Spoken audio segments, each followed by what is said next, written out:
o sea, no tratar de responder, sino que responderlas de acuerdo a la Biblia. Y pensar un poco en esto.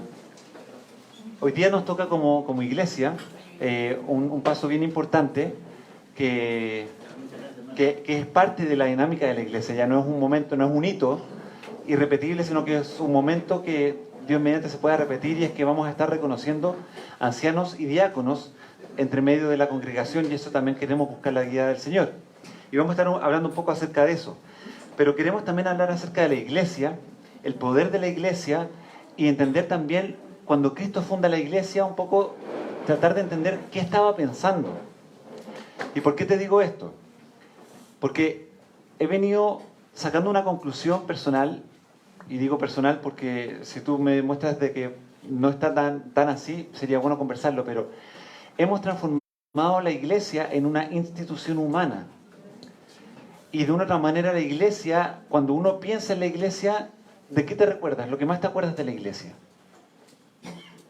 Estructura, construcción, salas de clase, el salón principal. Sea libre. ¿Qué otra cosa te acuerdas cuando hablamos de iglesia? La congregación. Pero cuando tú hablas de la congregación, ¿me hablas de los hermanos o del culto? ¿De cuando los hermanos están congregados o de los hermanos individualmente? En realidad es las dos cosas. Un poco de los dos. ¿Ok? ¿Ya? ¿Qué otra cosa? Sea sincero, ¿ya? No diga, oye, es que voy a responder mal y el pastor me va a condenar. No, sea sincero. Reglas. Reglas. Perfecto. Lluvia de oro. Lluvia de oro. Bueno, ya, creo que es más particular eso. Diezmos. Diezmos. ¿Mm? Regocijo. Regocijo. Perfecto, buenísimo. ¿Alguien no piensa en grupo de alabanza? O iglesia al tiro, ¿cómo es el grupo de alabanza? ¿Cómo? Escuela dominical. Escuela dominical, clases para niños. Son las cosas que van componiendo, ¿no es cierto?, la iglesia. El coro de la iglesia. ¿Ah? El coro de la iglesia. El coro de la iglesia. El grupo joven. El grupo de jóvenes. Eso lo dijo un joven. El apostolado. ¿Ya? Interesante. Es que son concepciones que vamos teniendo de la iglesia. Pero quiero llevarte a esto y dime si estoy muy errado o no. He pensado en lo siguiente y me encontré ayer con una hoja del año 2004, cuando teníamos 2 años como iglesia. Estamos adelante y estamos tratando de organizarnos, tratando de entender. Realmente vi la hoja y de repente dije, Señor, ¿sabes qué? En ese momento, sinceramente, no tenía idea de lo que es la iglesia. Y ahora no sé si realmente estoy comprendiendo más a profundidad lo que es la iglesia. Creo que he podido avanzar por gracia a la palabra de Dios, pero la verdad que cuando vi... Mira, el cartel era muy sencillo. Decía un logo bien antiguo: Iglesia Bíblica Recoleta, reuniones. Domingo 10 de la mañana, domingo 11 de la mañana, martes 20 horas y sábado 17 horas. Te esperamos, estás cordialmente invitado. La iglesia está para que las personas puedan conocer a Jesús. Y ese era el cartel. Cuando lo miré, de repente dije, eso es una iglesia. Y pensé, dije, ¿eso es una iglesia? Porque ¿sabes lo que se me produjo? Un cartel con los horarios. Domingo en la mañana, martes, sábado, y quizás pueden haber otros días. Tú puedes asistir y conectarte con Dios. ¿Y sabes lo que me produjo por dentro? Dije, ¿y cuál es la diferencia de una peluquería?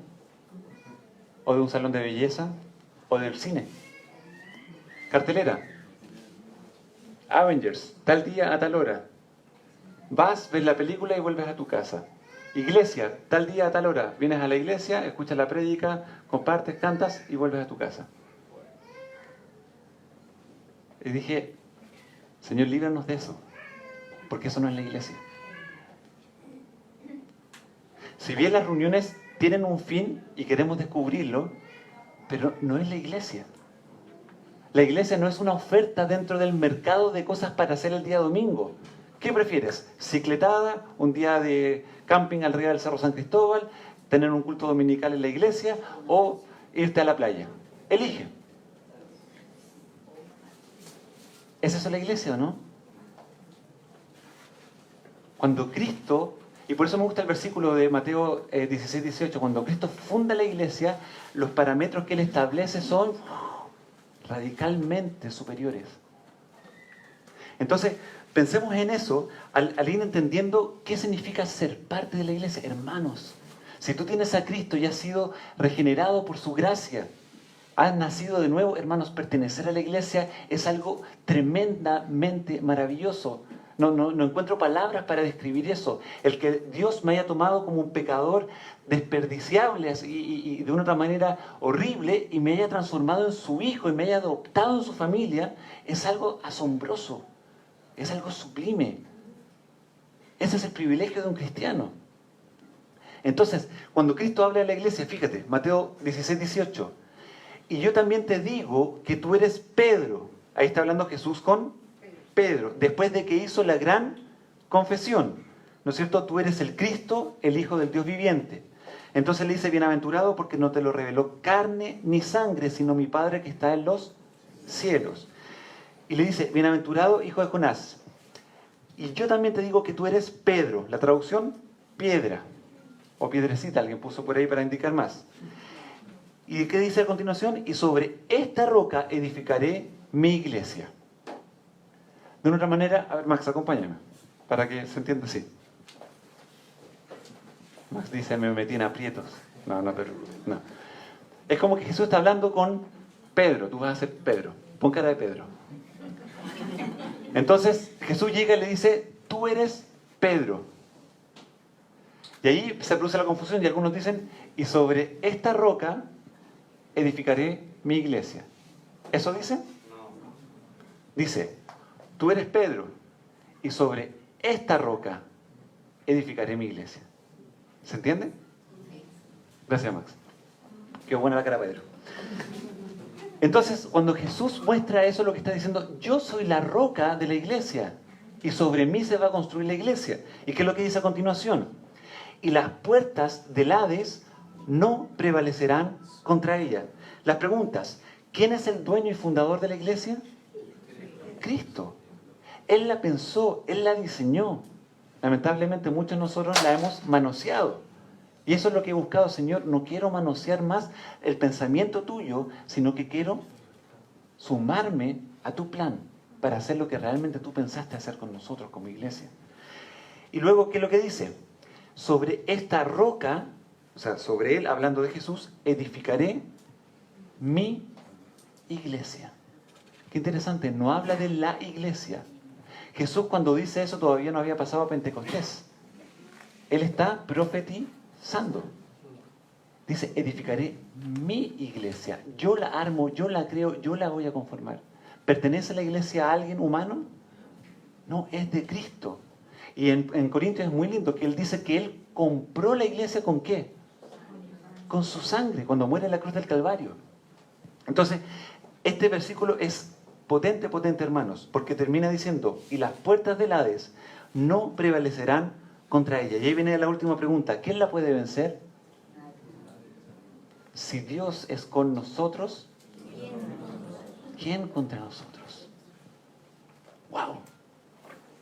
¡Qué hermoso! ¡Qué poderoso como el Señor nos muestra esto! ¿Quién la puede vencer? Nadie, ni siquiera las puertas del Hades la puede vencer. Cuando yo leo eso me siento sumamente seguro. O sea, perdón por la expresión, pero para que me entiendan, es como que, venga terremoto, no hay ningún problema. Porque estoy en las manos del Señor. Juan 10. Y ellos estarán en mi mano y nadie las arrebatará de mi mano. Estamos en el lugar más seguro. Por eso es tan importante seguir a Cristo y convertirse. ¿Por qué? Porque es la seguridad única que el ser humano puede tener. Entonces, no se trata de cuánta plata tengo en el banco, no se trata de que si mis hijos estudian medicina, no se trata si tengo tanto dinero que puedo financiar proyectos científicos para tratar de alargar la vida, no se trata de comer naturalmente. El otro día no me acuerdo con quién hablábamos de eso, de que uno se esfuerza por comer sano y de repente hay gente que come sumamente desordenado y vive mal y vive bien y uno lo ve ahí están De hecho, me hizo acordar de un lugar en Italia que unos científicos comenzaron a estudiar porque eran muy longevos. No puedo recordar el lugar, pero eran muy longevos y empezaron a ver qué los hace ser tan longevos. Y descubrieron que todos los fines de semana se juntaban a fiestas. Queso, vino, creo que también tabaco y carnes rojas y celebraban. Entonces los médicos dijeron, pero eso no es comida sana. No podemos recomendar eso para otras personas. Es como, bueno, y había otras cosas también. El tema que ellos vivían en un nivel de estrés muy reducido. Entonces, uno busca, oye, que quiero vivir más, quiero vivir más, quiero vivir más. El lugar más seguro es Jesús. Es Jesús. Y Él mismo lo dice, ni las puertas del Hades prevalecerán contra ella. Y ahí viene la pregunta, ¿cuándo estoy yo en la iglesia? No me respondas ahora. Porque si me dices que ahora estoy en la iglesia, ese es el problema que tenemos. ¿Desde cuándo estoy en la iglesia? Cuando llego a Cristo, cuando Él me perdona y llega a vivir en mi vida. Cuando llego a Cristo, yo soy injertado en la iglesia. ¿Me explico? ¿Sí? No es el momento que, oye, ahora estamos congregados, ahora somos iglesia, después nos despartimos, oh, ya se acabó la iglesia. No. Cuando yo llego a Cristo, soy injertado en la iglesia. ¿Y qué pasa? Las puertas del Hades no prevalecerán contra ella. O sea, desde el momento que yo estoy en Cristo, ni el infierno mismo me va a vencer. ¡Wow! No salgan después ahí con, vamos, porque ni el infierno me va a vencer. Eso es por gracia de Dios. Él me hizo en Cristo más que vencedor. Ahora tiene sentido Romanos 8, ¿no es cierto? Entonces, cuando te vas dando cuenta de esas cosas, dices, wow, alabado sea el Señor. ¿Sobre quién está fundada? Sobre Cristo. Lo vimos. Y ahí en Primera de Pedro, capítulo 2, hablaba de la roca, ¿no es cierto? Que los edificadores desecharon, ahí hablando del pueblo de Israel, que se supone que iban a edificar el reino, etc. Ellos dijeron, no, Cristo no. Y tropezaron en la roca, que era la piedra del ángulo, el punto de partida para la construcción de la iglesia de Cristo. Mira, quiero que entendamos un poco también en esto. Yo no asisto a una familia.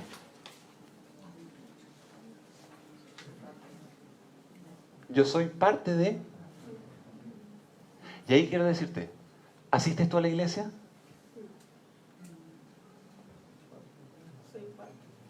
Soy parte de la iglesia. Porque si asistes a la iglesia, no eres parte de la iglesia.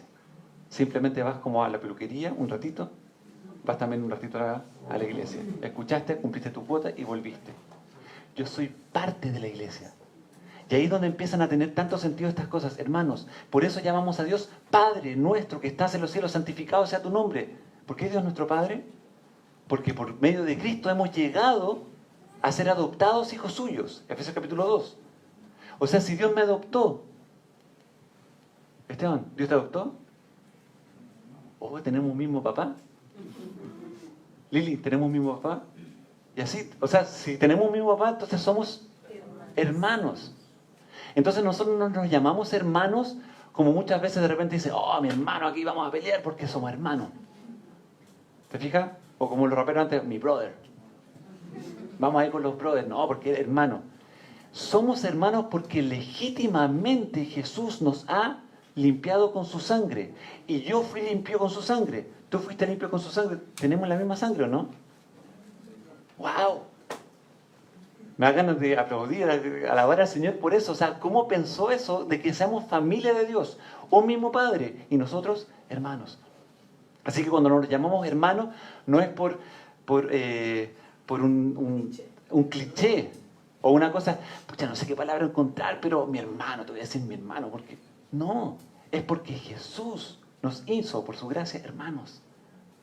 Entonces cuando yo me voy dando cuenta de eso, que si Dios me amó a mí siendo un vil pecador y Dios amó a mi hermano también siendo un vil pecador, ¿por qué yo debería despreciar a mi hermano? Y te das cuenta que ahí comienza a aparecer el tema de la comunión. Pero no quiero hablar de la comunión ahora. Quiero que vayamos partiendo ahora hacia ideas más claras. Mira, Efesios 2, 18 y 19. Vamos a Efesios 2.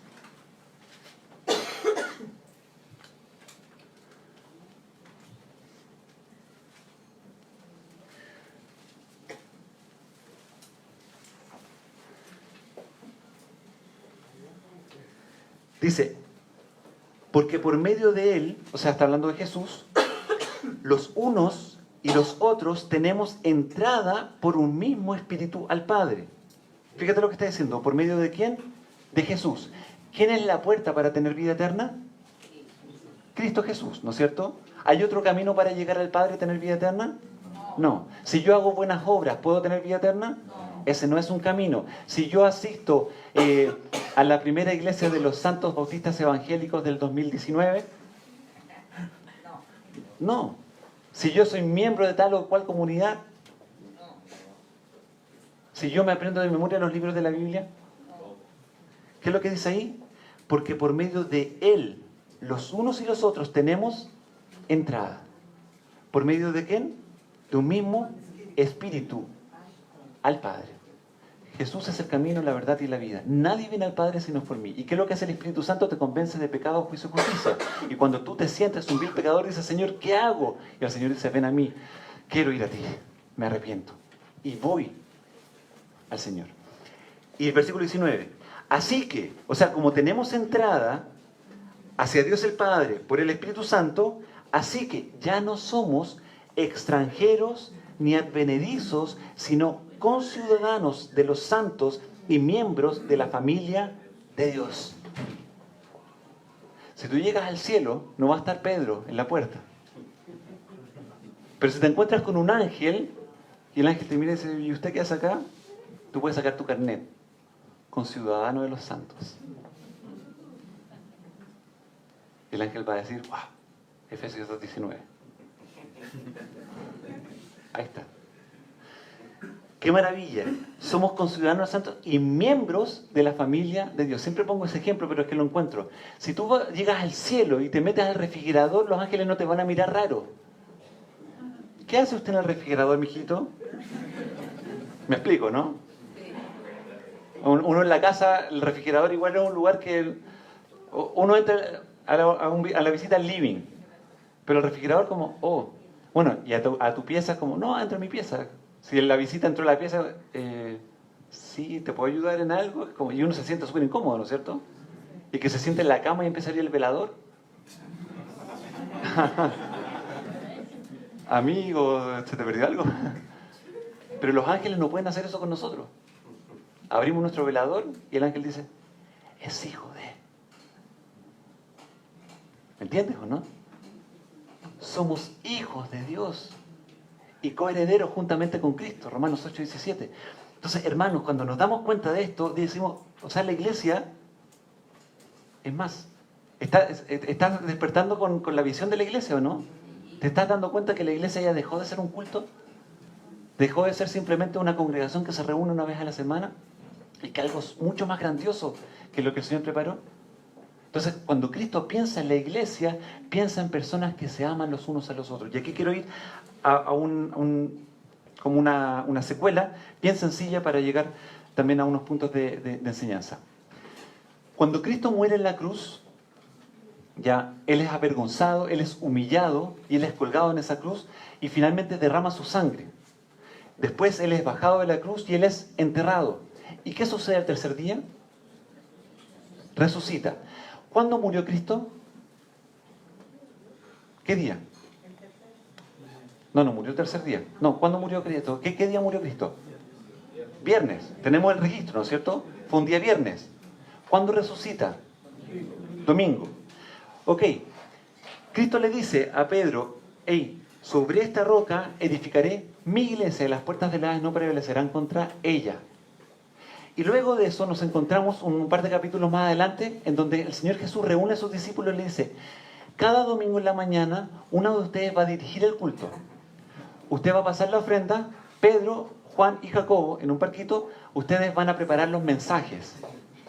¿Ya? Hermana María Magdalena, ustedes se encargan de la escuela dominical y comenzó a organizar la iglesia. ¿Se acuerdan o no? Me cambiaron la versión. Piensa esto, Jesús nunca les comenzó a enseñar eso a los discípulos. Ahora yo sé que lo que estoy diciendo uno dice, bueno, entonces ¿para qué hacemos todo esto? Tranquilo, tranquilo. Quiero que vayamos entendiendo la secuela para que entendamos un poco también nuestra posición, pero quiero que no nos desviemos y no tomemos cosas ya como tradiciones sobre la palabra, porque ahí está el problema. Ok, ¿qué es lo que les enseñó él?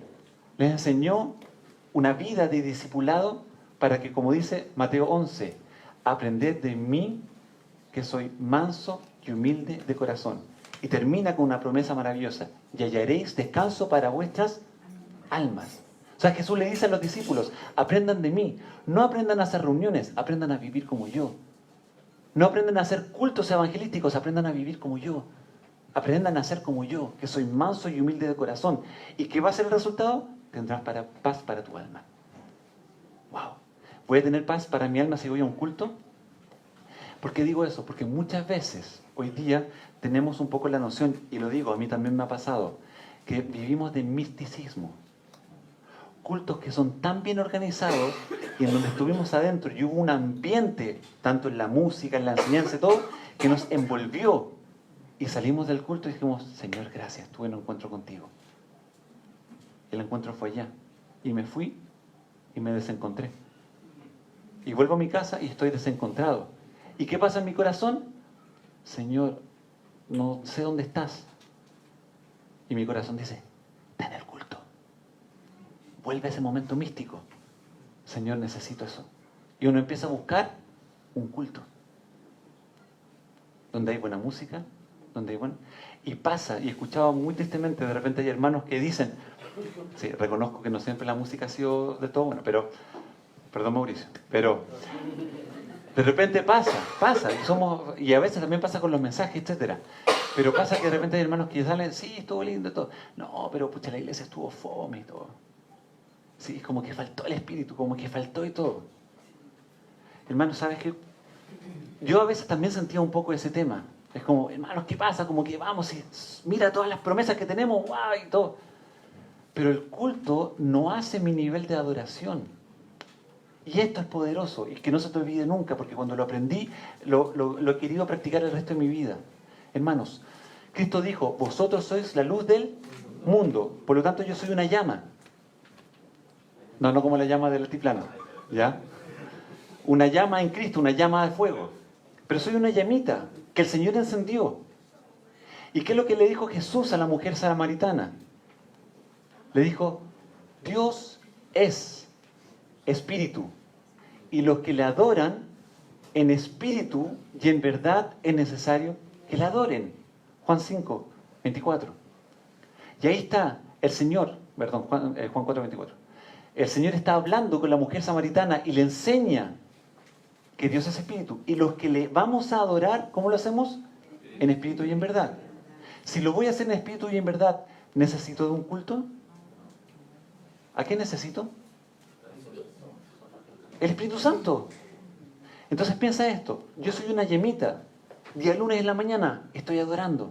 Día martes estoy adorando. Día miércoles estoy adorando. Jueves: Señor, quiero adorarte pero no puedo más. Yo lo sé. Y el Espíritu de repente y renueva mis fuerzas, y el jueves en la noche termino adorando. Y así. Y cuando vengo el domingo, me junto con otras llamitas que estaban adorando. Y cuando nos juntamos, se produce una fogata de adoración. Pero porque vinimos adorando al Señor. No porque acá el grupo de música me encendió, sino porque yo soy adorador en espíritu y en verdad. ¿Me entiendes o no? Entonces, hermanos, cuando vemos eso, es: Señor, prepárame, porque cuando me encuentro con mi hermano, quiero reflejar más luz. Y cuando nos encontremos en multitud, una llama que el mundo diga: wow, eso está bueno, ahí hay calor. ¿Te fijas? Como alguien dijo por ahí hay candela. Entonces, se me fue el torpedo. Ahí está. Entonces, hermanos, ¿qué es lo que hace Cristo con los discípulos? Él llega y les dice: ustedes van a aprender de mí que soy manso y humilde. Y la última gran comisión, Mateo 28. Toda potestad me es dada en el cielo y en la tierra.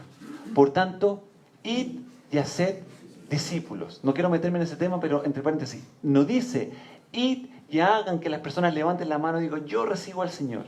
¿Qué es lo que dice? Hacer discípulos. Nuestra labor dentro del evangelismo es hacer discípulos. ¿Qué es hacer discípulos? Enseñarles a ser como Cristo, como otro me enseñó a mí a ser como Cristo. Y la obra de conversión ¿Quién se encarga de eso? El Espíritu Santo. Porque Él convence de pecado, juicio y justicia. La salvación viene de Jehová. Nosotros hacemos discípulos. Y ahí está. Y después termina diciendo la frase maravillosa: y yo estaré con vosotros todos los días, hasta el fin. ¿Hay un día que Cristo no va a estar con nosotros? Por eso las puertas del Hades no prevalecen contra la iglesia. Entonces ahí está y los deja. Y se va. Y se va. Y no vemos en ninguna parte donde de repente Felipe le dice: oye, ¿y cómo hacemos los cultos ahora? O Pedro: Juan, chuta, ¿qué hacemos ahora? Hagamos culto. El Espíritu Santo comienza a dirigir y mira lo que sucede. El primer día de la semana, ¿qué sucedió? Jesús resucitó. ¿Qué día fue ese? Domingo. Ese es el primer día de la semana. Y los discípulos, ¿qué es lo que hicieron?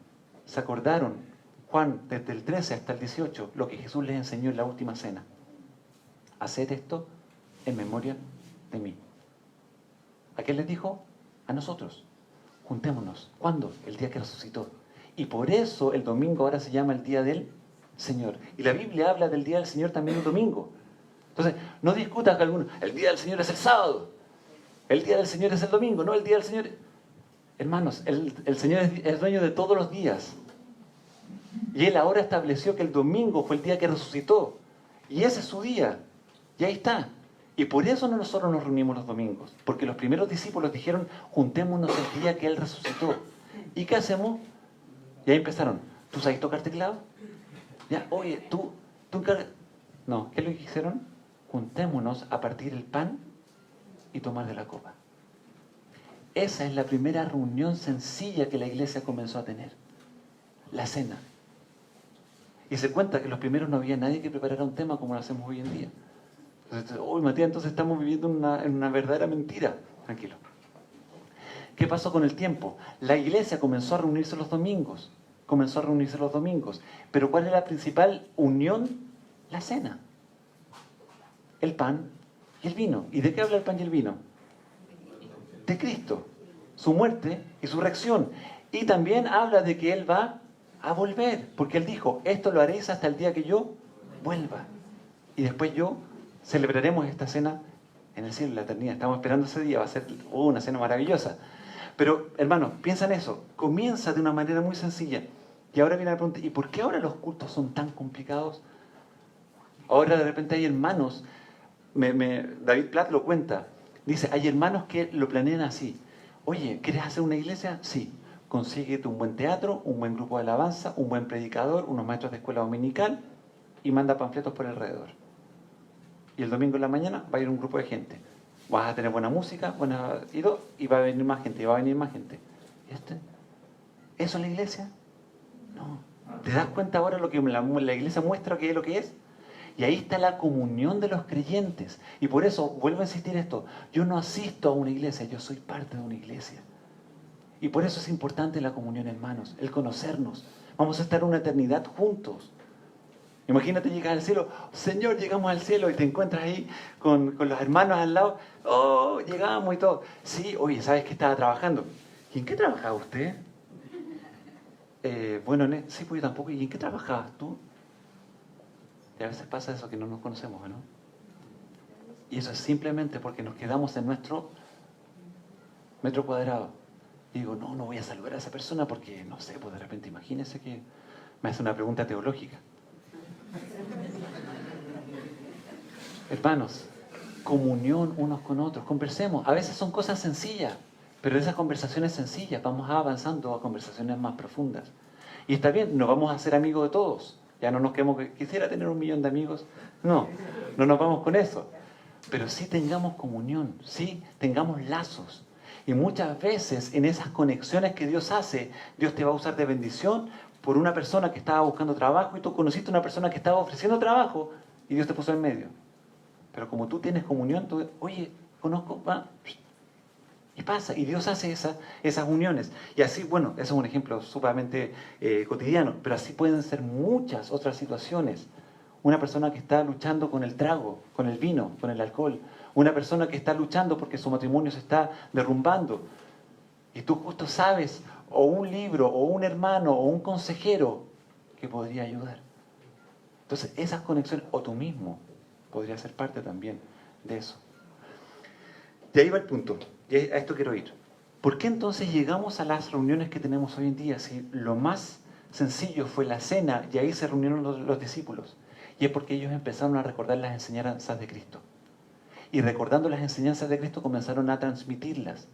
Y después comenzaron a reunirse de un modo que se llamó como tipo discipulado.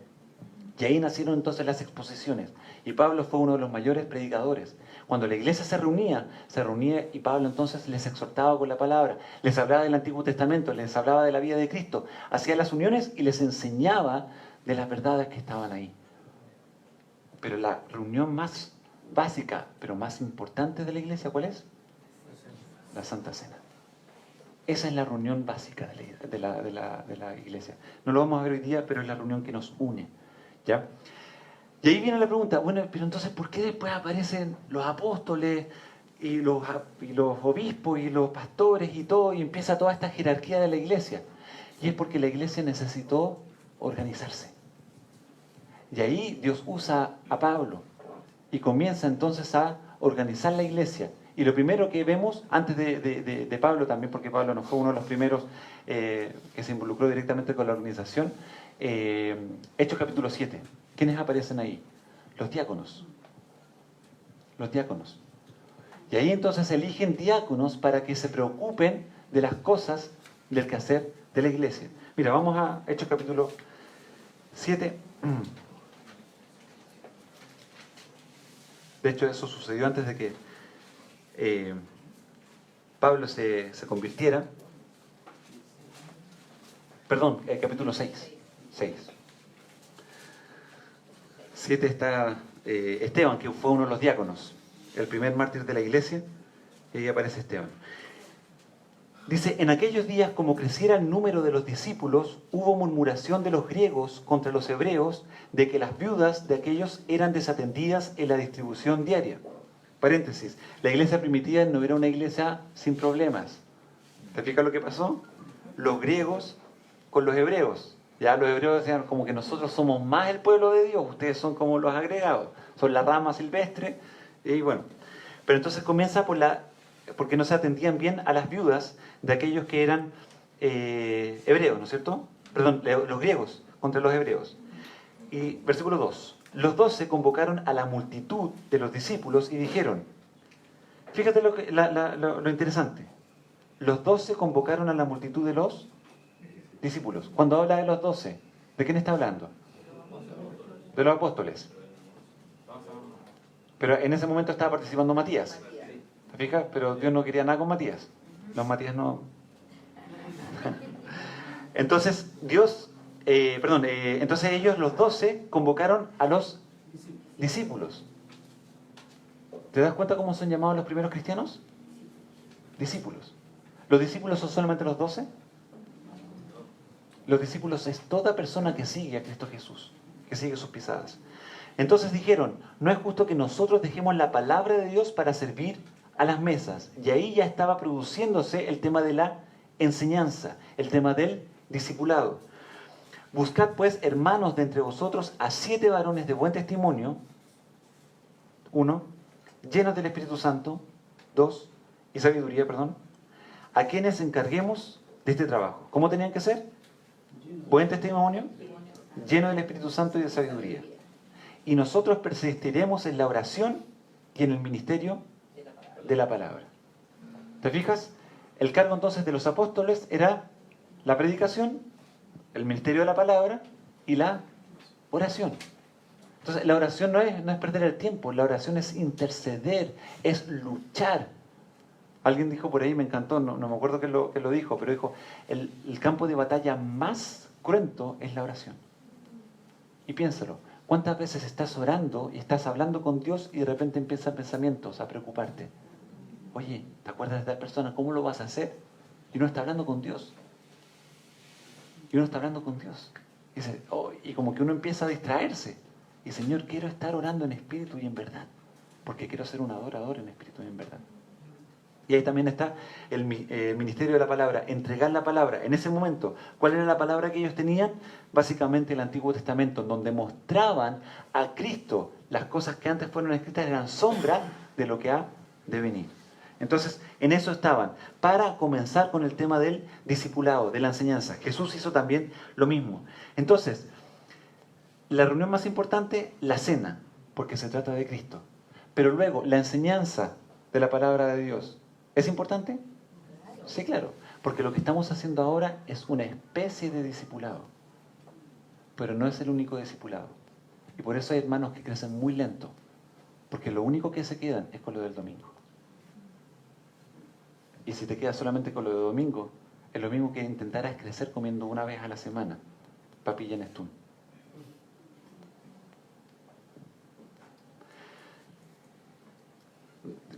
Tiene que ver. Es que cuando entiendes esto también es grandioso. Señores, ayúdame a explicarlo bien. Dios, ¿qué es lo que hace después de eso en la iglesia? Comienza a revelar los dones. En Hechos 2, ¿te acuerdas? Cae el Espíritu Santo y las personas son llenas del Espíritu Santo y el Espíritu Santo comienza a vivir en el ser humano. Eso no había pasado nunca antes. El Espíritu Santo venía y estaba con, pero ahora el Espíritu estaba en. ¿Y qué es lo que hace el Espíritu Santo? Empieza a revelar dones. Y ahí empiezan a salir dones. Dones de administración, dones de enseñanza, dones de milagros, dones de profecía, dones de sanidad, dones de exhortación, dones de servicio, dones de repartir. Y ahí comienza la iglesia entonces a trabajar. Esos son los dones. ¿Eso lo tenían todos los cristianos? ¿Todos los creyentes de esa época tenían los mismos dones? No. ¿Cómo se reparten los dones? A cada uno, según el Espíritu Santo, reparte. Ya digo eso porque me acuerdo hace unos años atrás, o el año pasado, vi un video en donde había una persona orando para tener el don de lenguas. Y estaba ahí, no sé, no me acuerdo quién me mandó el video, y estaba ahí, lloraban, como 15 minutos orando, dale el don de lengua, dale el don de... Y al final hablaba unas cosas raras y todo, ¡ey! Nadie entendió nada, no hubo traductor de las lenguas que él habló, por lo tanto estaba bastante fuera de la palabra. Pero la pregunta es, ¿yo le puedo orar, Señor, dame este don, dame este don, dame este don? No, porque Él reparte como Él quiere. El tema es, Señor, ¿qué me has dado? Y me encanta la pregunta de Pablo, ese hombre orgulloso, yo, que estudié con Gamaliel, humillado en el camino de Damasco, se levanta y dice, Señor, ¿qué quieres que yo haga? Hermanos, que esa sea nuestra pregunta. Señor, ¿cuál es el don que me has dado? Quiero descubrirlo. Tenemos los dones, pero los dones son personales. ¿Te fijas? Y ahí comienzan a aparecer también los pastores, los maestros, etc. Después tenemos el fruto del Espíritu Santo. ¿Todos los creyentes tienen el fruto del Espíritu Santo? ¿Todos los creyentes tienen los dones espirituales? ¿Todos los dones espirituales? No. Cada creyente tiene 1, 2 o 3. No sé, depende cómo el Espíritu Santo reparta. Pero el fruto del Espíritu es para todos. Gozo, paz, paciencia, benignidad, templanza, mansedumbre, fe, amor, bondad. Ahí está, el fruto del Espíritu Santo, porque el Espíritu Santo que está en mí va a hacer que ese fruto nazca. Resumen básico, el don es para poder servir al Señor. El fruto es para tener el carácter de Cristo. ¿Me sigues? ¿Sí? Si yo no tengo el carácter de Cristo, la pregunta es, ¿soy de Cristo? Porque el carácter de Cristo no es imitable. El don espiritual sí es imitable, pero el carácter de Cristo no, porque nace de lo más profundo. Pero acá nos encontramos con otra cosa. Tenemos los dones, tenemos el fruto, y ahora tenemos los oficios. ¿Qué son los oficios? Ahí aparecen los diáconos. Y un tiempo después nos encontramos con los ancianos o episcopos, los obispos. Anciano, episcopos, obispo es lo mismo, ¿ya? Que es el sobreveedor. Y ahí nos encontramos con estos dos personajes. Y ahí buscaban en la iglesia al hermano de más edad. Hermano, ¿usted podría ser anciano? Sí, yo pues, está bien. Claro, ya soy anciano. Pero la verdad que el término anciano viene mucho de la tradición judía. El término obispo viene más de la tradición griega. ¿Por qué? Porque en el pueblo judío estaban los ancianos, y los ancianos eran los que se juntaban para debatir cosas importantes dentro del pueblo. Pero ¿qué es lo que es importante acá? Están los frutos, perdón, están los dones, está el fruto y están ahora los oficios. A veces se mezclan, pero no es lo mismo. Y eso es importante entenderlo. ¿Qué es lo que hace la iglesia acá? Establece diáconos. ¿Qué estaban haciendo los apóstoles como oficio en la iglesia de Jerusalén en ese momento? Enseñando la palabra, orando y también atendiendo mesas. Pero ellos ya no podían hacer eso. Entonces ese trabajo iba a quedar en manos de los diáconos. ¿Y qué iban a seguir haciendo los apóstoles? Enseñando la palabra, orando, preocupándose de la doctrina. Pregunta, ¿qué oficio estaban haciendo los apóstoles entonces ahí? ¿Diáconos o ancianos? Ancianos. Ancianos. Entonces es sumamente importante entender eso. Porque después cuando tú vas a las cartas de Pablo, Pablo le escribe a los ancianos de las iglesias. ¿Ya? Y ahí nos encontramos en 1 de Timoteo, capítulo 3. Vamos a 1 Timoteo, capítulo 3. Cuando Pablo se despide también ahí en Mileto, llega y llama a los ancianos de la iglesia y les dice, yo ya no voy a estar con ustedes, y lloran tristemente y le dice, bueno, ustedes van a seguir adelante con la obra y en sus manos va a quedar el trabajo de seguir enseñando la palabra de Dios. ¿Ya? Y habla de los ancianos. Y aquí quiero también que podamos entender lo que la palabra enseña, para que no nos perdamos también. 1 Timoteo capítulo 3. Palabra fiel. Pablo está escribiendo a Timoteo, que está instaurando y organizando iglesias. Ojo, palabra fiel. Si alguno anhela obispado, bien, buena obra desea. Pero es necesario que el obispo sea irreprensible, marido de una sola mujer, sobrio, prudente, decoroso, hospedador, apto para enseñar, no dado al vino, no pendenciero, no codicioso de ganancias deshonestas, sino amable, apacible, no avaro, que gobierne bien su casa, que tenga a sus hijos en sujeción con toda honestidad. Pues el que no sabe gobernar su propia casa, ¿cómo cuidará de la iglesia de Dios? No un neófito, alguien nuevo, no sea que envaneciéndose caiga en la condenación del diablo. También es necesario que tenga buen testimonio de los de afuera, para que no caiga en descrédito y en lazo del diablo. Hasta ahí habla entonces de los ancianos. Entonces quiero hacer la distinción. Y me voy a concentrar más que nada en la distinción entre oficio y dones. ¿Ya? Los ancianos, ¿qué es lo que van a hacer? ¿En la iglesia? No, pero fíjese el versículo 4. Usa una palabra ahí. Y el 5. Gobierno. Y ahí estamos hablando del gobierno de la iglesia. ¿Cómo partió la iglesia? Muy sencillamente, con la cena del Señor, los discípulos juntándose para recordar al Señor Jesús. Pero luego comienza el discipulado y las enseñanzas. Y luego comienza la iglesia a crecer y ahí comienza entonces a organizarse. Pero no para transformarse en una organización, sino para ser un organismo. Porque la iglesia es el cuerpo de Cristo y Cristo es la cabeza. Por eso la iglesia necesita organizarse. ¿Ya? Si bien partió de manera sencilla, necesita organizarse. Y para eso, ¿qué hace Dios? Levanta ancianos y diáconos. Y ese es el gobierno de la iglesia. ¿Y sabes qué? No hay más. No hay más. Oye, hermano, ¿y qué pasa con los obispos? El obispo es lo mismo que un anciano. Oye, ¿y los apóstoles? Los apóstoles fueron 12. Y ahí quedó. El apostolado ya está ahí. Y entonces, pero ¿y otros más? No. Ancianos y diáconos. Ahí está el gobierno de la iglesia. Y ahí viene la pregunta. Bueno, ¿y qué pasa con el pastor? Y ahí está el punto. Efesios 4. Para que la Biblia hable. No iba a decirlo yo, pero...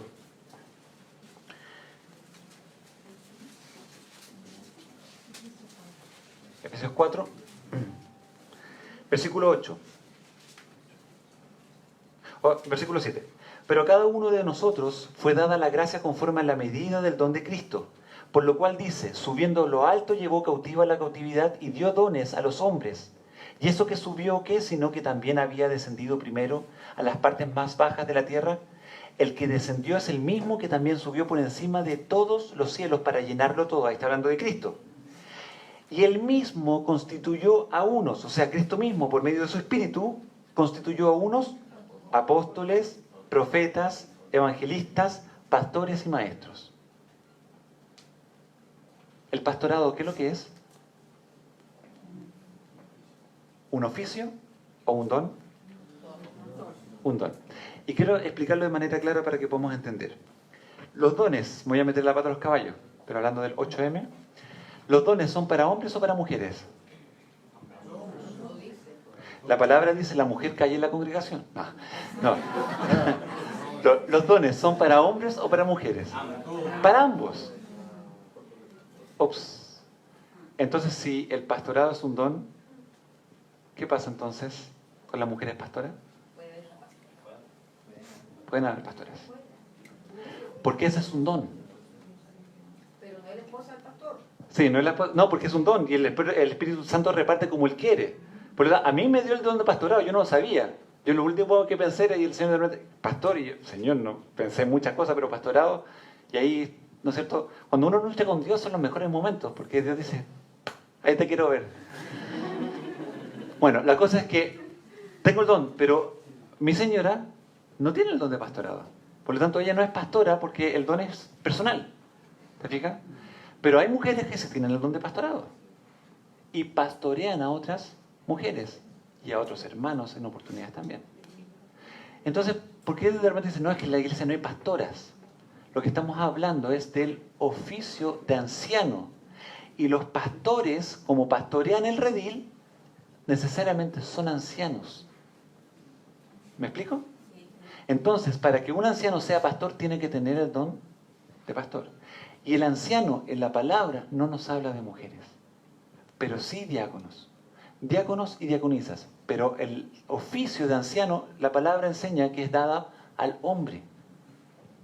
No sé por qué. Yo de repente, Señor, es como, no te has adecuado a los tiempos, Señor.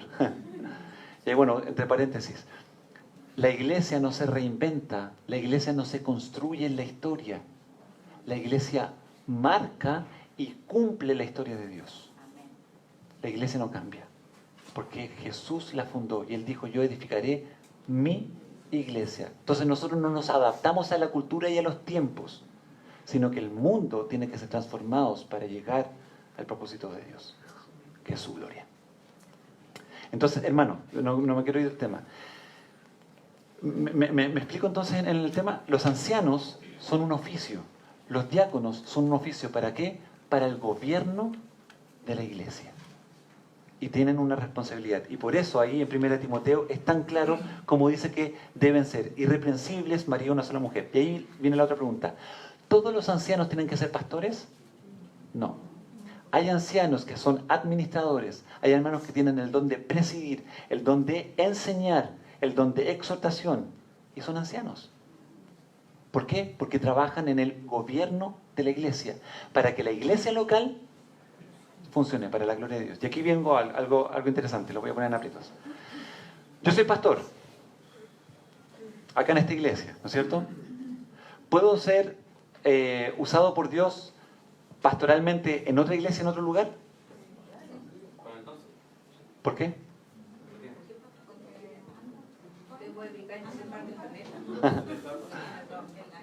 Ok, pero lo importante es esto. El don es universal. Por eso, con el don, yo puedo ejercer pastorado en otra parte. ¿Qué significa eso? Pastorear. ¿Y qué significa pastorear? Llevar a las ovejas al pasto, al buen pasto, que es la palabra de Dios. Eso lo puedo hacer. Pero yo soy anciano en esta iglesia local. ¿Puedo ir a otra iglesia y meterme como anciano? Porque el oficio es local. Y ahí entonces yo tengo que tener cuidado. Porque si en un momento dado me meto en los asuntos locales de la iglesia, ya estoy dejando de pastorear. Porque eso es responsabilidad de los ancianos de esa iglesia local. Cada iglesia local es independiente. Y, pucha, es maravilloso este tema, pero no lo tenía apuntado. Pero piensa en esto. Si cada iglesia local es independiente, Dios establece diáconos y pastores para el gobierno y para el manejo de la iglesia, ya, ojo, no quiero hablar de jerarquía, ya, estamos entre medio. Los pastores no están sobre, los diáconos no están sobre, estamos entre, ya. Alguien habló de primeros entre iguales, me encantó ese término, ya. Pero el punto está, ahí estamos en la congregación. Entonces, nosotros somos guiados por el Espíritu Santo. Otra congregación es guiada por el Espíritu Santo, hablo de congregaciones locales, y otra también. Entonces, piensa en esto. Si viene una persecución, ¿qué va a pasar? Vamos a ser perseguidos. Y vamos a tener que irnos de un lugar a otro. ¿Te fijas? Pero el Espíritu Santo se quedó acá. ¿Con quién se fue? Entonces, cuando se produce la persecución, el Espíritu Santo se multiplicó. Por eso la iglesia es invencible. Porque tratan de aplastarla y vuelve a brillar. La aplastan y vuelve a brillar. La aplastan y vuelve a brillar. Entonces, hermanos, no tengamos miedo a las persecuciones. Lo que estoy diciendo sé que es serio. Pero para eso tenemos que estar preparados ahora. Con el Espíritu Santo y con la palabra. Y por eso es tan importante entender el sacerdocio universal. Y eso es lo que en te estaba pensando diciendo, Señor, ayúdame a explicar esto. ¿Entendemos entonces el tema de los dones y el oficio? El tema del pastorado es cuidar entonces las almas para que vayan a la palabra. Y el Señor me ha dado sensibilidad de preocuparme. ¿Cómo está este hermano? ¿Cómo está este hermano? Varios de ustedes de repente han recibido un WhatsApp. ¿Cómo está esto? ¿No es cierto? Me encantaría ir a visitarlo un día y todo, pero bueno, el tiempo no me alcanza y no soy omnipresente. El Señor me ha dado amor, sabiduría y muchas cosas, pero la omnipresencia no me la quiere dar. Pero en el punto, sé y reconozco eso, pero quiero animarte con esto. No dependes del pastor para tu crecimiento espiritual. Es el Espíritu Santo el que te empodera, porque es Dios mismo, para llegar a una vida de santidad y crecer a la imagen de Cristo, como dice Romanos 8:29. Por eso si hablo, si nos dividen por la persecución, el pastor no está, nos morimos. No, el Espíritu Santo sigue con nosotros. Y hermanos, ¿tú eres creyente o ser creyente? Tengamos comunión, celebremos la cena, honremos al Señor. Y otros van a mirar eso. ¿En quién creen ustedes? ¿Por qué tienen paz? Y Cristo va a empezar a traer y nosotros a discipular. Y la iglesia va a empezar a crecer nuevamente, porque la iglesia es un cuerpo y un cuerpo sano siempre crece. Entonces, hermanos, cuando nos damos cuenta de eso, no dependas del pastor para tu crecimiento, depende del Espíritu Santo. Porque sea cual sea la situación que vas a pasar, el Espíritu Santo es mucho más fiel de lo que yo anhelo ser. Yo lucho muchas veces conmigo mismo y Señor, ayúdame a ser fiel. Pero no sigas al pastor, sigue a Cristo. Y Él te ha dado tu espíritu para que tú puedas crecer. Eso es el sacerdocio universal. Entonces, la iglesia no está encerrada en un clero. Y por eso, ¿ya se te sacó de la mente la idea de la iglesia peluquería? ¿Te das cuenta que la iglesia peluquería no tiene ningún sentido? Porque yo soy parte de la iglesia y crezco y me comunico con los hermanos cómo has estado. Y me junto a tomar un café y si me encuentro yo me acuerdo cuando una vez estaba en el grupo de jóvenes hace años atrás, me encontré con un amigo ahí en la Torre Entel y recién estaba como creciendo la palabra y el Señor estaba guiando mi vida y como que estaba aprendiendo del Señor. Esos momentos cuando el Señor te empieza como a decir, ya, vamos, camino para arriba y uno pone segunda y empieza a avanzar con el Señor en la vida espiritual, estaba en eso. Y me acuerdo que me encontré con un amigo de la iglesia y estábamos ahí, oye, ¿cómo estaba? Qué bueno, pucha, reunirnos acá, era un día de la semana, no sé qué hora, como a las 11 de la mañana.